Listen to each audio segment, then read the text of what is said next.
रंगपंचमी आनंदाचा उत्साहाचा सण, रंग उधळत साजरा होणारा हा सण. होळी पेटल्यानंतर साजरा होणाऱ्या या रंगपंचमीच्या पर्वावर निसर्गातही रंगोत्सव साजरा होत असल्याचे पाहावयास मिळत आहे. पूर्वी धुलीवंदनाला एकमेकांच्या अंगावर रंग टाकण्यासाठी लागणारा रंग हा पळसाच्या फुलांपासून तयार केला जात होता.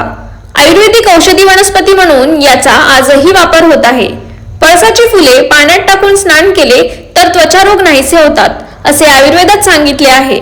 पळसाच्या बियांचाही औषधीसाठी वापर केला जातो. अशा बहुगुणी वृक्षांच्या फुलाकडे लक्ष जाताच डोळ्यांना भुरळ पडते आणि सुखद अनुभूतीही येते.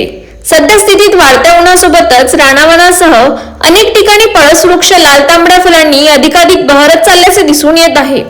शिशिराची थंडी ओसरण्यास सुरुवात झाली. पानगळीने उघडी पडलेली वृक्षराजी नव्या पालवीचे लेणे अंगावर मिरवायला लागली की वसंताची चाहूल लागते. या वसंतात केवळ रंगाची उधळण असलेला रंगोत्सव सुरू होतो. निसर्गाच्या शिशिरात बोडक्या झालेल्या शेतशिवाराला केशरी लाल रंगात न्हाऊ घालणारा सर्व बाजूंनी नटलेला पळस सद्यस्थितीत चोहीकडे पाहावयास मिळत आहे.